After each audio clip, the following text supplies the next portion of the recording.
大胆淫贼，你竟敢偷看本圣女沐浴！姐，你听我解释，我是从28楼掉下来的。28楼？什么楼？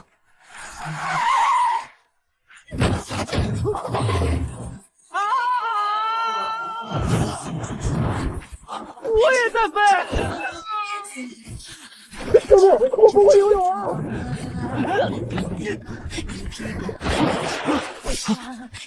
就是很高很高的楼，还敢胡言乱语！圣女，此人没有灵力，却能御空飞行，恐怕不是凡人。难道是传说中的天外邪魔？不是哥们儿，我就是个送外卖的。外卖？什么门派？饱了吗？门派？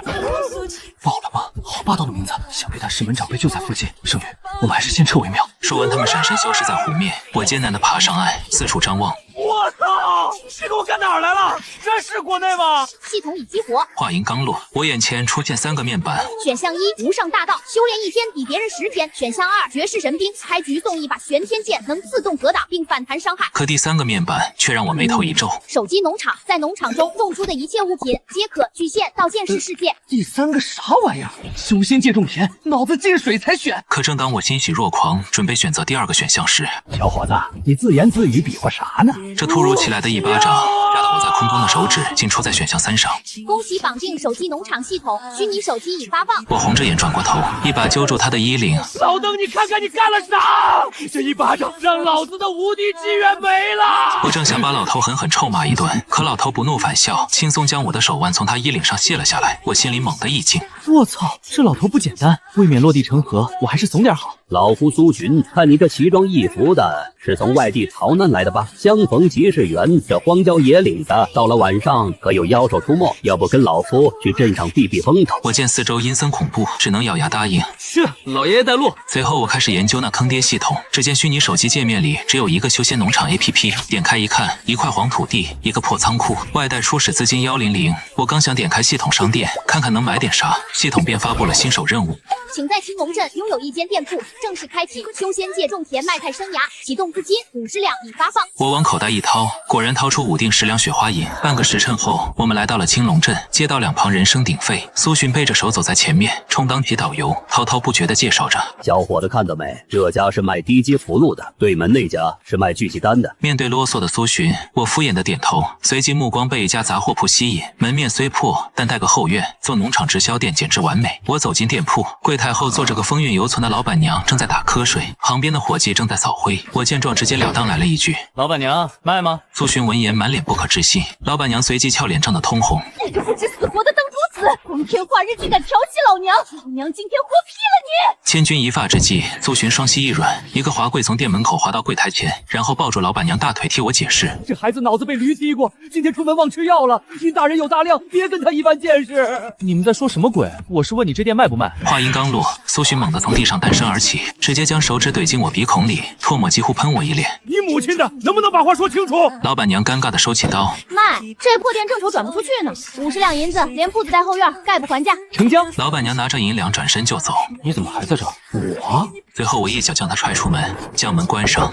任务完成，奖励到账，灵力大白菜种子1包，请宿主尽快种下第一批蔬菜，并将其售出，赚取第1桶金。随后我将意识沉入脑海里的农场种下种子后，土地上立刻冒出几片嫩绿的幼苗图标，上方有个倒计时，距离成熟10分钟。我的天！我猛地睁开眼，差点从门槛上蹦起来。这速度要是回现代承包大棚，我还做个屁的外卖，直接就是蔬菜大亨了。果然10分钟后，林立大白菜成熟。看着凭空出现的一座白菜山，我眼珠子都要瞪出来了。这他母亲的也能挑白菜？只见这10来颗大白菜颗颗饱满，叶片犹如翡翠雕琢而成。更离谱的是，白菜表面流转着一层淡淡的光晕。我深吸一口，便感觉气血十足。系统出品，果然是科技与狠活的巅峰。系统，这玩意儿能卖多少钱？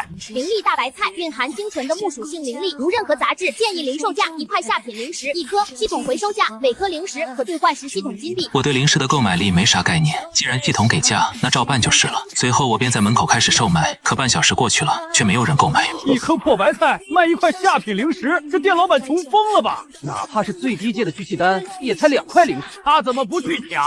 唉，这届修仙者真是不识货。此时一股幽香飘来，一个女孩顿时让我眼睛一亮。只见其长相倾国倾城，她一袭如墨般的长裙，勾勒出盈盈一握的腰肢，又飒又美。不过那双大眼睛却四处乱瞟。美女，买菜啊！看看这白菜，刚出土的，灵力充沛，红色无切。女孩的目光随即也被大白菜吸引，别人看不出来，但身为偷溜下山游玩的魔教教主柳青可是识货的，因为白菜里流转的竟是没有杂质的灵力。震惊之下，柳青呼吸变得粗重，一股灵气外泄，整个小店的温度骤降至冰点。还在挖鼻孔的我颈背发凉，一股对方要杀人越货的感觉油然而生。完了，开局第1天，老子就要被这女魔头杀人越货了。我本以为要交代之时，柳青却将10块下品灵石往桌上一拍，我懵了。只见刚才还煞气外泄的女魔头，此刻语气却变得异常恭敬。前辈，不，老板，这白菜我全要了。怎么回事？这女魔头吃错药了。原来刚才柳青想看我修为，却发现我在她威压之下毫无灵力波动，甚至还在挖鼻孔。她瞬间脑补出了一部100万字的大戏。凡人绝不可能随手拿出这等灵物，还敢如此大摇大摆售卖的人，怎么可能是凡人？这必定是哪位隐匿了修为，返璞归真、大隐于世的绝世大能。他在红尘中历练，开这间破店，必定是在感悟天道。想到自己差点对一位大能动手，柳青后背冷汗直冒，这才赶紧掏出灵石认怂。不知情的我赶紧将白菜装好给她。美女大姐，欢迎下次光临哈。可柳青拿货后没走，反而突然凑上前来。老板，你这店面刚开张，应该很缺人手吧？你看我怎么样？我什么都会干的，擦桌子、扫地绝对麻溜。我后退半步，死死捂住放钱的口袋。先说好，我可是初创企业起步阶段，经费紧张，可开不起太高的工钱，而且我这里不包5险1金的。谁要你的钱了？我不要工钱，包吃包住就行，只要每天管我吃这种白菜就可以。我站在原地，脑门上缓缓冒出一个问号。不要工资，只要吃白菜。这修仙界的漂亮姑娘，脑子都有点那个大病吗？我试探性的问。真不要钱？绝对不要。我一拍大腿，成交！我叫白泽，以后你就是这间白氏农场直销店的首席店员了。对了，你叫什么名字？我没叫啊。我说你的名字叫什么？我叫柳青。他笑颜如花，眉眼间闪过一丝不易察觉的狡黠。就这样，穿越修仙界的第1天，我赚到第1桶金，还莫名其妙的有了个绝美员工。正当我幻想着日后美好生活时，大门被人推开，苏洵这个糟老头像会自己家一样，随手捞起一颗灵力大白菜。我说小伙子，你这店里就卖白菜？他看了眼定价，声音瞬间拔高：1颗还敢卖1块下品灵石？你这心比魔教还黑呀？咋的？你这白菜吃了能飞升啊？我看着那颗被他抛弃的白菜，哎，老邓，你轻点抛，别给我摔坏了。这可是极品，摔坏了把你卖了都赔不起。小气巴拉的。话音刚落，他看到了正在擦桌子的柳青。哟，这才1晚上不见，你小子从哪儿找来这么标致的一个红颜知己？可以啊，这细皮嫩肉的，你真舍得让他干粗活？我正欲开口解释，3个人影便跨过门槛，领头的面容阴总，身后2人面无表情。他们进来后，竟齐齐对着柳青单膝跪地。教主，属下白池总算找到您了。教主，我看着这3位黑袍哥们，整个人都懵了。我操，这什么情况？这几个哥们是在玩 cosplay 吗？怎么连教主都喊上了？专业度这么高的吗？我就是一个卖菜的，也没做过什么伤天害理的事儿啊。这阵仗是要收保护费，还是搞团建？白池，你来这里干什么？教中事务繁多，还请教主随属下回去主持大局。我不回去。白痴缓缓站起身，眼中闪过一丝狰狞的冷笑。既然教主不肯回去，那就永远都别回去。话音刚落，白痴猛地一挥手，几个黑衣人瞬间从窗外翻了进来，几把钢刀格外晃眼，我吓得魂飞魄散，本能的躲到柜台之下。他们越打越激烈，越激烈越打，还没等我反应过来，一道恐怖的劲气波动瞬间炸开，我人也直接飞到空中，最后重重的摔在地上。哎呦，我的腰，我的屁股！现在的 cosplay 都带爆破特效的吗？这地板也太硬了。检测到宿主处境极度危险，任务已触发，击杀魔教2当家白池。任务奖励高级灵草种子1包，系统金币1000。系统大爷，你看看人家手里的铁胆，再看看我，你确定是让我击杀他，而不是让他把我剁碎了喂猪？我刚骂完，就看到我的店铺像被炸过一样，几颗极品大白菜滚到了地上，白痴面目狰狞，步步逼近，铁胆旋转的空气中都有爆鸣声。系统别光给任务啊！没看见我都要领便当了吗？你奖励那1000金币能不能先预支了？救命啊！鉴于宿主当前处境极度危险，开启顶级商城兑换功能，宿主余额100金币，正好能购买看守系统小黄土狗。这土狗能有啥用啊？系统出品，必是精品。我看了眼那要杀了我的白痴，又看了一眼面板上唯一的选项，100金币，那不是我全部的家当吗？买！管他是神兽还是大妖，只要能救命，赶紧给我整出来！我在脑海里疯狂点击确认，购买成功，系统复原，小黄已投放。紧接着一道微弱的白光在我面前闪过。我屏住呼吸，瞪大眼睛，期待着能蹦出一只麒麟或是哮天犬之类的上古神兽，最好能一张嘴就喷出3昧真火，把这帮反派全给烧了。然而当光芒散去，一只大概只有我巴掌大，走起路来还摇摇晃晃、毛色暗淡的小土狗出现在了断裂的木梁上。它甚至还当着魔教二当家的面，若无其事地打了个哈欠，我整个人石化在原地。系统你大爷的，这就是你说的精品？这玩意儿除了能把白痴蒙死，还能有啥用？它是能上去咬断人家的脚趾头，还是能帮我挡住那明晃晃的大胆刀啊？系统出品必是精品。此时白痴并没有因为这只突如其来的小狗乱了阵脚，他依旧盘着手中的铁胆，目光在小土狗和我之间来回扫视，嘴角勾起一抹戏谑的弧度。白某在修仙界行走多年，见过用灵兽护院的，也见过用傀儡守门的，但用这种没断奶的畜生来送死的，你还是第一个。看来你是真被吓疯了。既然如此，白某便送你一程，也算全了你这份养狗的情分。说完，白痴周身杀气暴涨，右手猛地抬起，指尖凝聚出一道暗红色的法力波动，直指我的眉心。柳青此时正被几名黑衣男子死死缠住，由于没带亲卫，他一时间也难以脱身。见状，他惊恐地喊了一声：“老范，快躲开！”我本能地想闭上眼睛等死，脑海中却响起系统的警报声。警告：检测到系统呼院小黄处于极度饥饿状态，变身神犬需消耗100点饥饿值，当前小黄饥饿值0，余额不足，无法触发附属形态。系统你大爷，就知道这100金币买不来怎么外挂。眼看着白池那致命一击就要落下，我余光猛地瞥见刚才因柜台碎成木渣，在地上的几颗极品大白菜。求生欲战胜了恐惧，我爆发出单身22年的极限手速，一个恶狗扑食，抓起地上最大的半颗白菜，也顾不上什么泥土木渣，暴力掰开，直接怼到小黄那还没长齐牙的嘴里。吃，快给我吃！老子身家性命全靠你了！我像个没有感情的填鸭机器，疯狂往小黄嘴里塞白菜帮子。小黄原本呆滞的眼睛爆发出饿狼般的光芒，2口就咽下一颗白菜。饥饿值加40，不够再来！我顺手又捞起2颗，左右开弓往他嘴里狂塞。我眼看着那道暗红色的劲气已经逼近鼻尖，抄起最后一片白菜叶，死命拍进他嘴里。满足变身条件，饥饿值已扣除清零。然而就在那道致命的劲气即将触碰到我的一刹那，耳边突然传来一声低沉，仿佛能震碎山河的咆哮。我猛地睁开眼，只见原本那只弱不禁风的小黄狗周身竟爆发出璀璨的金光，它的身形在瞬间暴涨，原本暗淡的毛发上浮现出一道道金色的纹路，宛如流动的熔岩，散发出一种让人灵魂战栗的上古气息。这是上古神犬！白痴原本淡定的脸色瞬间变得煞白，惊呼声还没落下，那头全身金色纹络的神犬已经动了。它只是轻轻一挥爪，原本气势汹汹的白痴就像被拍飞的苍蝇一样，直接撞破了电墙，随后在半空中被神犬释放的威压绞杀。魔教2当家白池已击杀，恭喜宿主获得金币奖励1天，高级灵草种子1包。店里剩下的黑衣男子都看傻了，手里握着刀，腿却抖个不停，随后惊恐的四散逃窜。神犬迈着优雅的步子走回店里，金光收敛，再次变回了那只走路摇晃、满脸呆萌的小土狗。它摇着尾巴跑到我脚边，亲昵地蹭了蹭我的裤腿。我转过头，正好对上柳青那双快要瞪出来的眼珠子。它呆呆地看着我，又看了看那只正舔爪子的小奶狗，半晌才从牙缝里挤出一句话：老板，你老实交代，你到底是哪位在凡间体验生活的大能？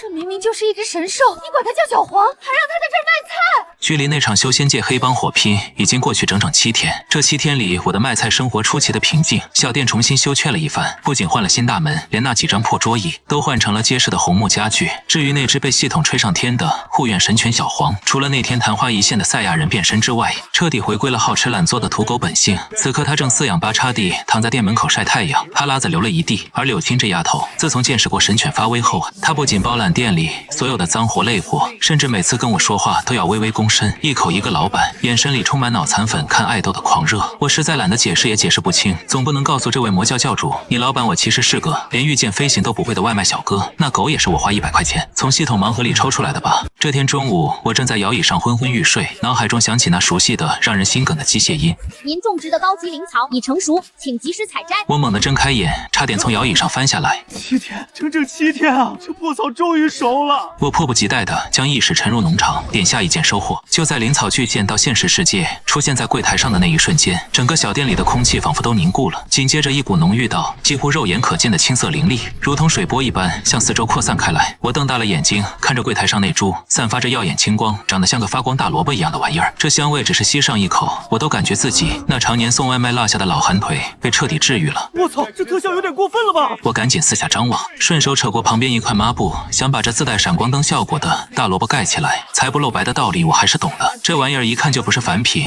然而已经晚了，这股精纯的灵力波动好死不死的引起正外半空中一名不速之客的注意。韩元宗天骄季青，他最近正卡在突破的瓶颈期，愁的头发都快掉光了，就差一味灵力充沛的药材做药引。就在他路过青龙镇上方时，一股沁人心脾的药香直冲天灵盖。如此精纯的灵草气息，天助我也！季青眼中闪过一丝狂热的贪婪，脚下飞剑一转，化作一道长虹，精准的落在我店门口。本就虚掩的店门被他嚣张的一脚踹开。谁是店主？季青大步流星的跨进店里，他穿着一身华丽的能晃瞎人眼的白底金边锦衣，手里还装模作样的拿着把折扇，下巴抬得比天花板还高。他的目光瞬间越过了我，死死锁定柜台上那株还在发光的灵草。好东西，竟是这等极品灵草！季青激动的连声音都有些发抖，随后傲慢的瞥了我一眼，像是在看一只蝼蚁。凡人暴殄天物，这株灵草本公子要了，全当是你献给我的机缘。日后若有人找你麻烦，报我韩元宗季青的名字。说完，他大摇大摆的伸出手，就准备把灵草揣进自己兜里。我站在柜台后面，看着这理直气壮的家伙，整个人都被气笑了。哎，等会儿！我一把将灵草扒拉到自己怀里，翻了个大大的白眼。你是不是听不懂人话？我这是开店做生意的，你想拿走可以，给钱啊！1块中品零食，少一个子儿都不卖。看你穿的人模狗样的，跑我这小店里来白嫖来了？白嫖？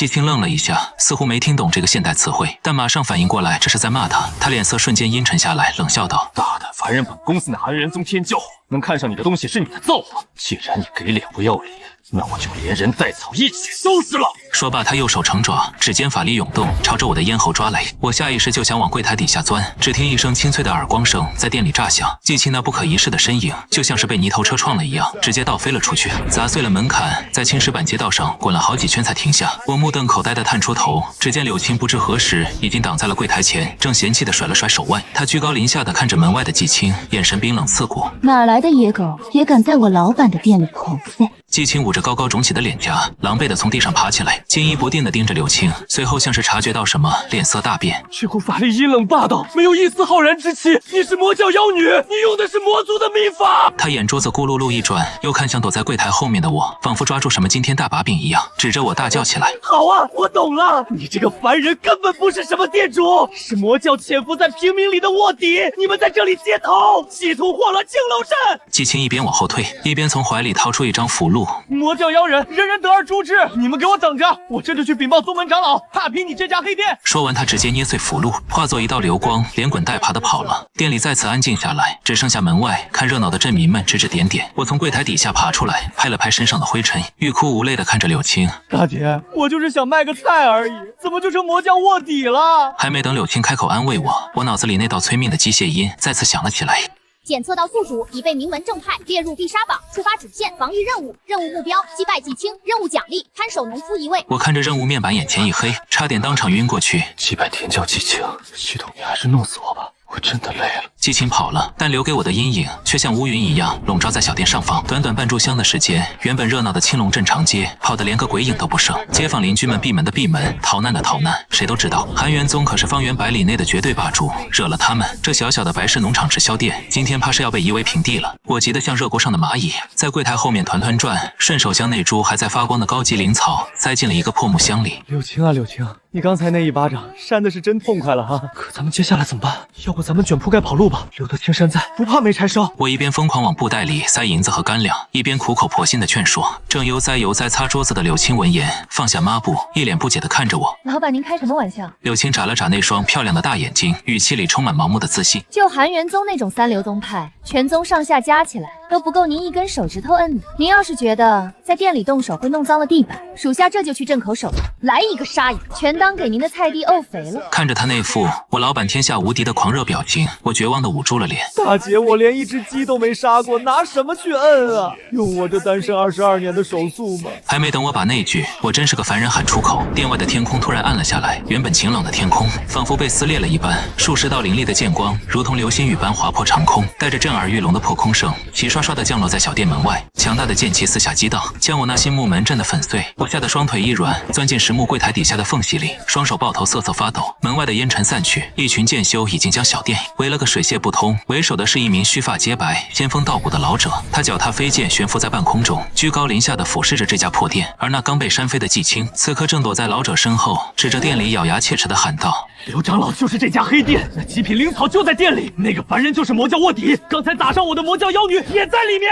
刘长老抚了抚长须，微眯的双眼中闪过一丝毫不掩饰的贪婪。里面的人听着，本座乃含元宗内门长老，尔等身为魔教妖人，竟敢潜伏在此，伤我宗门天骄。今日本座便要替天行道，若惹等识相，速速将那株极品灵草交出，作为赔罪，再自费修为，本座或许还能大发慈悲，留你们一具全尸。躲在柜台底下的我听得直翻白眼，这老登说的冠冕堂皇，总结起来不就是一句话，把草交出来，然后乖乖受死吗？这就是所谓的名门正派，这心肠黑的简直能跟魔教二当家拜把子了。替天行道，就凭你这半截身子都入土的老废物！柳青冷笑一声，身形一闪，直接出现在了店门外。他原本压抑着的暗紫色魔气瞬间爆发，犹如实质般的威压向四周席卷而去，逼得那些年轻的含元宗弟子纷纷后退。果然是魔教妖孽，众弟子听令，结阵，随本座诛杀得了！刘长老大喝一声，手中长剑出鞘，化作一条银色巨龙，咆哮着朝柳青绞杀而去。柳青也不甘示弱，玉手一翻，一柄缠绕着魔气的长鞭出现在手中，迎头而上。外面瞬间打得天昏地暗，飞沙走石，震得柜台底下的我耳膜生疼。就在我以为自己只要苟在角落里就能躲过一劫的时候，一道阴冷的声音突然在店里响起：“凡人，你的护卫被长老拖住了，我看这回还有谁能救你？”我猛地一抬头，只见季青不知何时已经趁乱溜进了店里，他目光狂热地锁定旁边那个半掩着的木箱，里面正透出灵草特有的青色光芒。这等天才地宝，也是你这种蝼蚁配染指的。季青狞笑一声，拔出腰间的长剑，周身法力激荡，一步步朝我逼近。受死吧！看着那明晃晃的剑尖，我吓得魂飞魄散。慌乱之中，我随手抓起刚才滚落到脚边的一颗白菜帮子，闭着眼睛用力朝他砸了过去，一边砸一边往后狂缩。你别过来，我就是一个卖菜的！哼，雕虫小技。季青轻蔑的冷笑一声，甚至懒得挥剑，只是微微一侧身就躲过了那颗毫无杀伤力的白菜帮子。他刚准备提气发力，一剑将我了结，但他万万没想到，他这一侧步，好死不死一脚踩在小黄狗刚才睡觉留下的一大滩哈喇子上，只听一声丝滑的摩擦声，季青脚底猛地一滑。修仙者在全力运转，法力准备一击必杀的时候，最忌讳的就是气息紊乱和重心不稳。季青这一个劈叉，原本凝聚在掌心的狂暴法力瞬间失去了控制，他整个人以一种滑稽的姿势向前猛扑出去，咚的一声巨响，脑门结结实实的撞在了残留的柜台角上。这还不算完，随着他这一撞，体内失控的法力如脱缰的野马般疯狂倒涌。季青连句台词都没来得及念，双眼一翻，直挺挺的倒了下去。他竟然硬生生的被自己的法力反噬震碎了心脉，当场暴毙。我缩在角落里，目瞪口呆的看着地上死不瞑目的季青。这天骄踩了滩狗屎啊！不，狗口水就把自己给送走了。还没等我从他那草率的死法中回过神来，脑海中期待已久的机械音适时的响了。检测到目标，由于宿主的环境干预，导致走火入魔，判定为宿主击败，任务完成。恭喜宿主获得全新系统商城道具看守农夫，已发放至宿主手中。我心里一阵狂喜，管他是怎么死的，任务完成了就行。看守农夫，听这名字，再结合上次小黄狗变身神犬的经验，这绝对是个战神级别的扫地僧啊！我满怀期待的摊开双手，准备迎接我的绝世保镖。手心里一沉，我定睛一看，笑容瞬间凝固在脸上。躺在我手心里的是一个只有拇指大小，用劣质黄泥捏成的泥人。这泥人雕工极差，五官糊成一团，身上穿着件破蓑衣，手里还举着一把看起来像是在义乌小商品市场10块钱批发来的塑料小叉子。我用力捏了捏，泥人甚至还往下掉土渣子。系统，这就是你给我的看守农夫，这他连个手办都不如吧？你让我拿这玩意儿去对付外面那个会飞的老神仙？系统出品，必是精品。就在我对着手里的泥人破口大骂时，门外的半空中突然传来一声凄厉怒吼。正在与柳青交手的刘长老眼角余光瞥见店门内倒在地上的季青，他神识一扫，发现季青竟然已经气息全无。那可是他们含元宗100年难遇的天骄，是宗门未来的希望，竟然就这么不明不白的死在了一家破菜店里。刘长老瞬间双目赤红，状若疯魔，他拼着挨了柳青一鞭子，强行拉开距离，悬浮在半空中，浑身散发着令人绝望的狂暴气息。魔教妖孽竟敢杀我宗门天骄，今日我要让这青龙镇寸草不生，让你们永不逃生！刘长老咆哮着，猛地一咬舌尖，喷出一大口闪烁烁着金光的本命金血，悉数喷洒在他手中一块古朴的黑色玉牌上。他高高举起玉牌，声音犀利的犹如夜宵泣血。本元宗第74代内门长老刘汤，以金血为祭，恭请太上长老出关。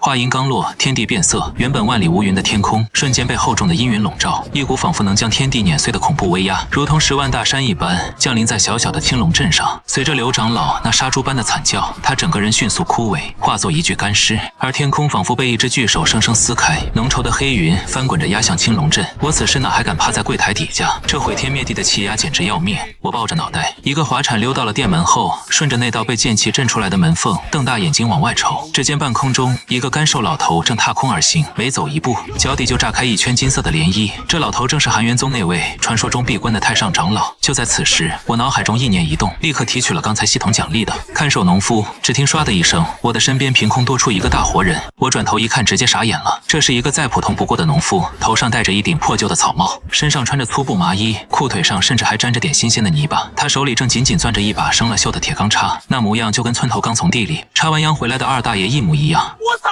系统，你玩我是吧？我压低声音，绝望地揪了揪头发。我转过身，一把抓住这农夫的胳膊，急得直跺脚。这位大哥大爷，你看清楚，外面那是在天上飘的活神仙啊！你拿个破钢插出来干嘛？去地里插它吗？你这身子骨还不够人家塞牙缝的。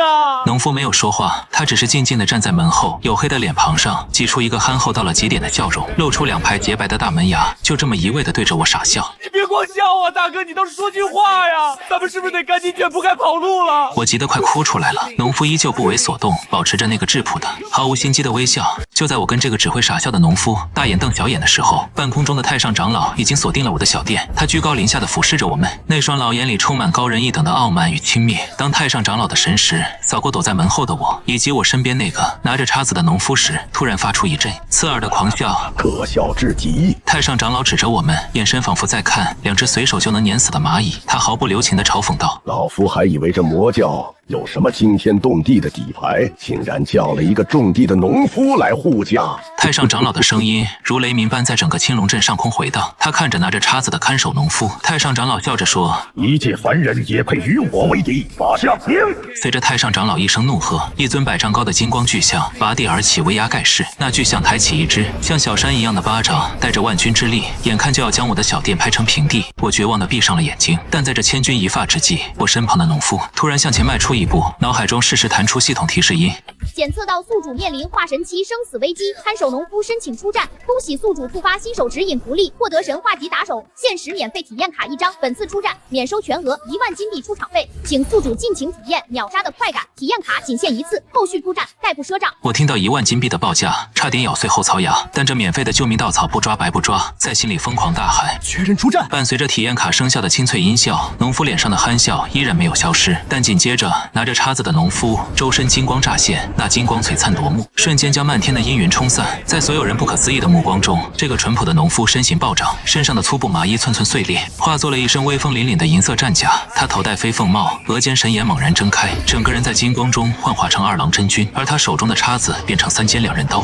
太上长老的狂笑声戛然而止，眼珠子都快瞪出来了，满脸写着惊恐与绝望。2郎真君连一句废话都没有，他只是冷冷地瞥了一眼那尊100丈法像，双手握住3尖2刃刀，随意的隔空一挥，一道刺目的半月形刀芒划破长空。这一刀带着摧枯拉朽的恐怖力量，直接一刀将太上长老连同太上长老的法像一同劈开。太上长老化为金色粉尘，消散得干干净净，天空瞬间放晴，在一片死寂之中，2郎真君周身的金光收敛，他又变回了那个戴着草帽、穿着粗布衣的普通农夫。农夫转过头，手里依然攥着那把生锈的钢叉，看着惊呆在原地的我，再次露出了那个憨厚朴实的标志性傻笑，仿佛刚才一刀劈死神仙的人根本不是他。我咽了一口唾沫，强行压下狂跳的心脏。我整理了一下有些发皱的衣服，推开破烂的店门，从门后走了出去。外面的柳青还在目瞪口呆地看着这一切，而周围的弟子早已四处逃窜，尘埃落定。我背着双手，用一种一切尽在掌握的平淡语气对柳青说道：别发呆了，把门口收拾收拾。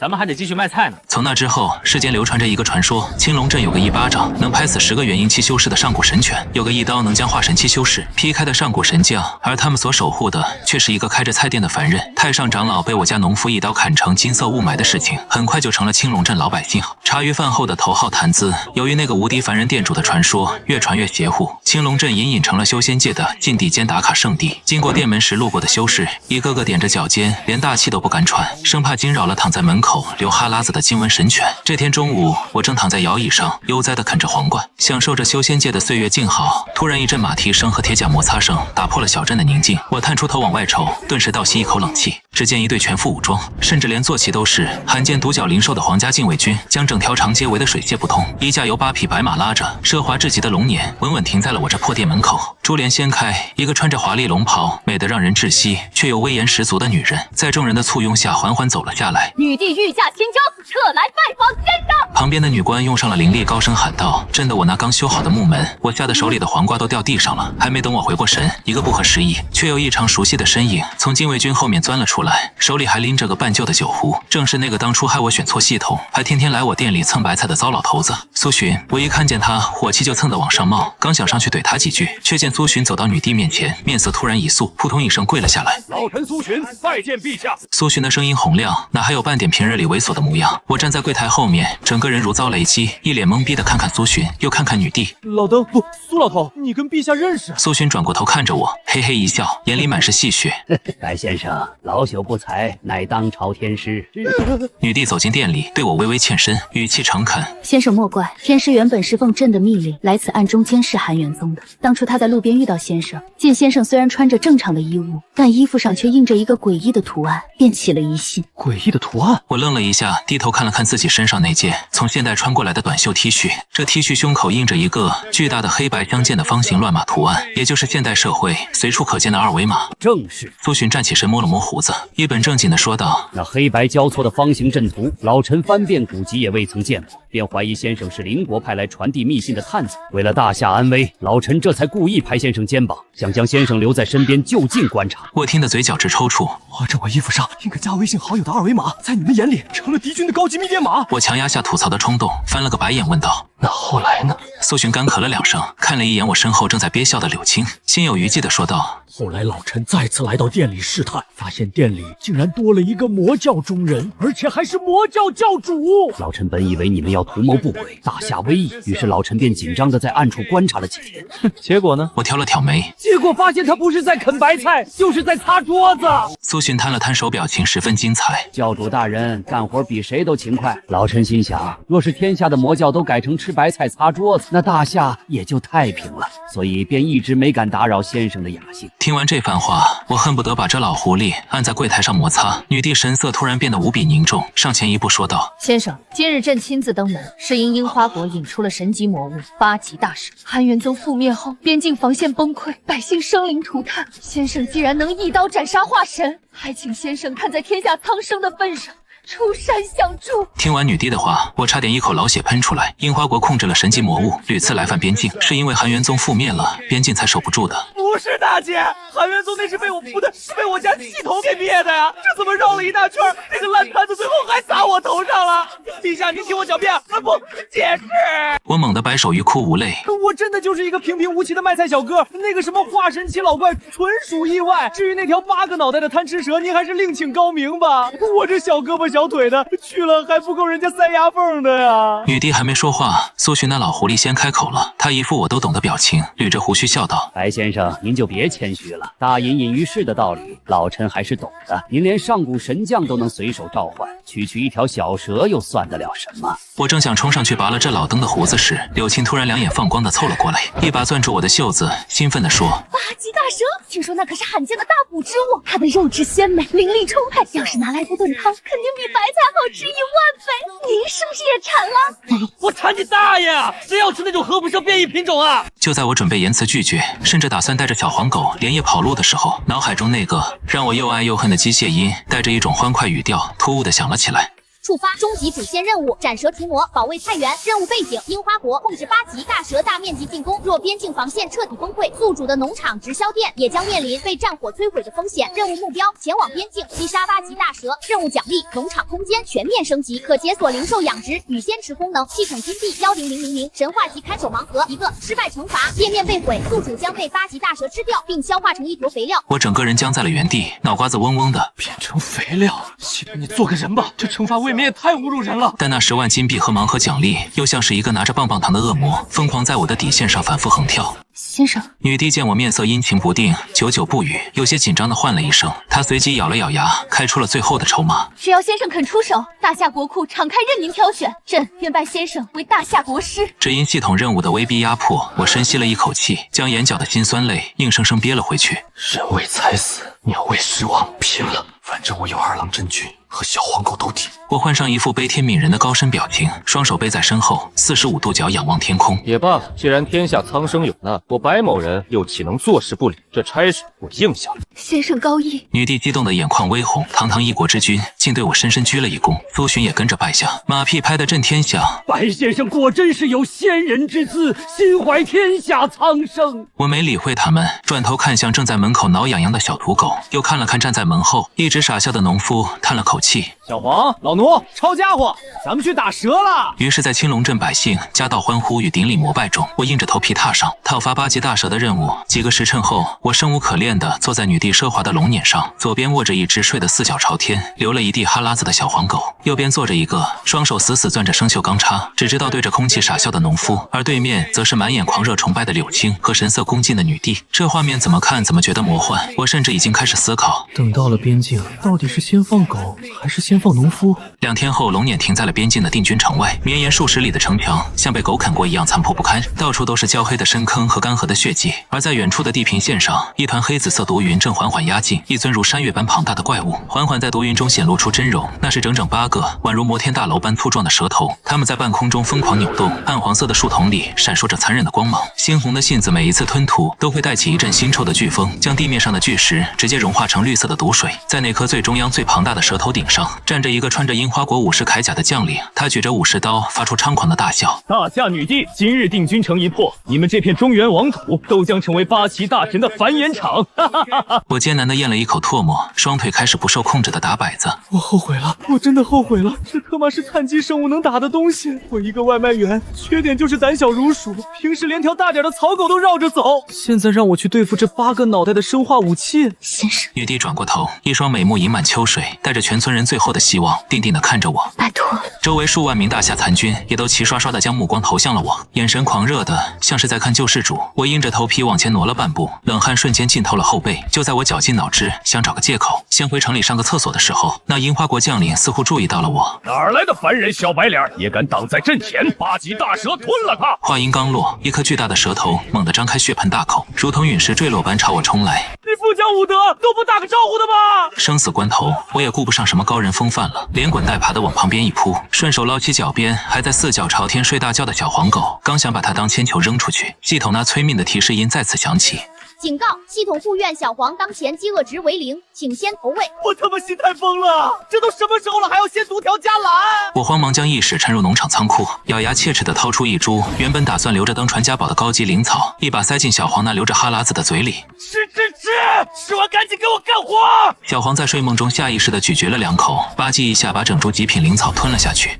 饥饿值加满！我大吼一声：“小黄，要他！”用尽全身力气，将这只充能完毕的狗崽子朝着那颗巨大的蛇头狠狠砸了过去。被扰了清梦的小黄在半空中猛地睁开绿豆大的眼睛，一脸懵逼。还没等他反应过来，就被那夹杂着剧毒的狂风吹得摔进了泥潭里。这一下是彻底捅了马蜂窝了。泥潭中那只刚刚吃饱喝足的小土狗，喉咙里发出了一声极其低沉压抑的怒吼，紧接着一团刺目到极点的金色光柱从泥潭中冲天而起，直接刺破了漫天的毒云。伴随着一声仿佛能震碎灵魂的上古咆哮，一尊巨大无比、浑身布满金色流动纹路的虚影在光柱中赫然成型。小黄的身躯瞬间暴涨100倍，宛如一头踏碎星河的上古荒兽，带着不可一世的威压，死死锁定了半空中的8级大蛇。原本还嚣张跋扈的8个蛇头，在感受到这股上古威压的瞬间，竟然像见鬼一样齐刷刷的往后缩了一下。打狗还得看主人呢，你敢弄坏它的发型？我躲在龙辇后面，借着小黄的事，扯着嗓子狐假虎威的大吼。小黄动了，他没有用任何花里胡哨的法术，只是简单粗暴的抬起那只巨大的金色前爪，对着那颗刚才袭击我的蛇头狠狠一巴掌抡了过去。一声闷响，那颗比城门还要巨大的蛇头瞬间化为齑粉。那名樱花国将领惊恐地尖叫起来，差点从蛇头上栽下去。大蛇吃痛，彻底陷入了疯狂。剩下的7个脑袋发出凄厉的嘶吼，同时张开巨口，喷吐出7道颜色各异、毁天灭地的能量光柱烈焰、寒冰剧毒狂雷，交织成一张死亡之网，铺天盖地地朝小黄和我轰来。小黄虽然猛，但毕竟体型不如对方庞大，一时间被这密集的攻击逼得连连后退。金色的虚影也隐隐开始闪烁。不好，先生的神拳要撑不住了！苏洵在后面急得直跳脚，我咬了咬牙，转头看向一直默默站在我身后，手里死死攥着生锈钢叉的农夫。此时的他正顶着漫天的火光和毒液，依然保持着那个憨厚甚至有些呆滞的招牌傻笑。老农啊，老农！我一把抓住他的肩膀，正准备给他做个战前动员，脑海中弹出一个巨大的金色收费框。检测到目标属于神话级生物，看守农夫出战需支付高额出场费，单次出场费1万系统金币，是否支付？我看着自己之前拼死拼活卖菜攒下的积蓄，心都在滴血。系统你个周扒皮，发战争财是吧？但我看了一眼快要被毒液淹没的小黄，只能咬碎了牙往肚子里咽，在脑海中疯狂点击确认。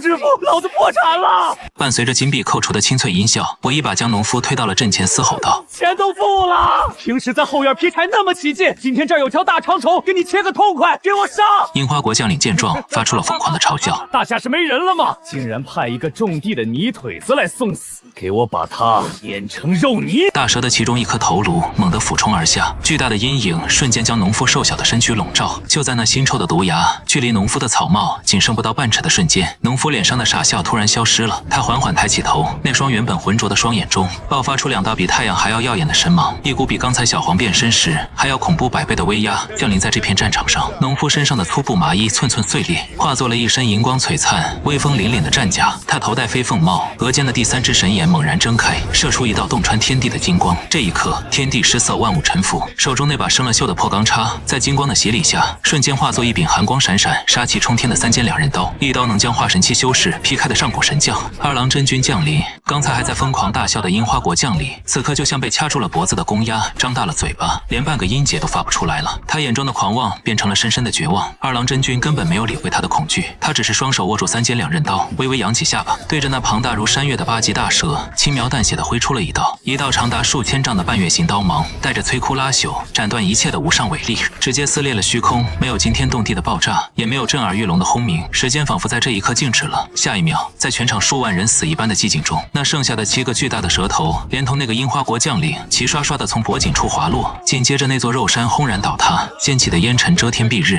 恭喜宿主完成终极主线任务，奖励已发放。检测到宿主成功拯救大夏边境，触发隐藏成就，就是农场主。听着脑海里系统那欢快的机械音，我长长的吐出一口浊气，一屁股瘫坐在了地上。太他妈刺激了，这辈子都不想再打这种高端局了。战场上死寂了足足半分钟，随后爆发出足以掀翻苍穹的欢呼声，将士们相拥而泣，女帝激动地朝我飞奔而来。多寻更是直接老泪纵横地跪在地上疯狂磕头，而二郎真君和小黄在干完活后，又瞬间变回了那个只会傻笑的农夫和走路摇晃的小土狗，一左一右地蹲在我身边。战后班师回朝，金銮殿上女帝力排众议，不仅赏赐了我堆积如山的奇珍异宝，甚至当着文武百官的面要封我为一字并肩王，许诺与我共享着大夏的大好河山。说实话，那一刻看着殿下跪伏的百官，我差一点就脱口而出谢主隆恩了。可是我那该死的系统面板上赫然弹出了一个血红色的警告框。警告：检测到宿主试图脱离农场主身份，接受凡族官职。若确认接受，系统将立即解除绑定，所有召唤物与修为将被收回，宿主将被传送至高空2万米进行自由落体。我脸上的笑容瞬间僵住，后槽牙都快咬碎了。系统，算你狠！我深吸一口气，强行压下心头的滴血感，换上了一副悲天悯人、看破红尘的高深表情。陛下言重，白某不过是一介山野村夫，这朝堂太小，装不下我的道。我双手背在身后，45度角仰望大殿的藻井，声音沧桑而飘渺。我的道在田间地头，在那些能让百姓果腹的灵书之中，功名利禄与我如浮云。说完，我在满朝文武敬畏崇拜，甚至有些哽咽的目光中，大袖一挥，带着柳青老农和小狗，头也不回地走出了大殿，深藏功与名。最后，我还是回到了这个小镇，开着自己的菜店。几个月后，青龙镇的街道依旧繁华，但在再也没有哪个不长眼的宗门敢来这里找麻烦了。阳光明媚的午后，柳青正蹲在院子里，一边哼着走调的曲儿，一边两眼放光的给新种出的9节灵力大萝卜浇水，偶尔还偷偷啃上一口，变回原样的小黄狗依旧趴在门槛上四仰八叉的晒着太阳，哈喇子流了一地。而那个曾经一刀劈开化神期秒杀8级大蛇的二郎真君，此刻正穿着他那身粗布麻衣，戴着破草帽，在后院哼哧哼哧的翻着地，干得热火朝天。我舒舒服服的躺在太师椅上，抿了一口刚泡好的极品灵茶。老板，柳青擦了擦嘴角的萝卜汁，凑过来兴奋地说：“隔壁天剑龙的宗主刚才发飞剑传书，说想包圆咱们新出来的灵气走地机，问您开个什么价？”我伸出2根手指，老神在在的晃了晃，嘴角勾起一抹奸商的微笑，告诉他2块上品灵石1只，嫌贵，嫌贵让他去别家买去。咱们白氏农场系统出品，必是精品。虽然没当上并肩王，但在这修仙界当个垄断菜市场的首富，每天看看美女，逗逗狗，遛遛神仙，这小日子绝了。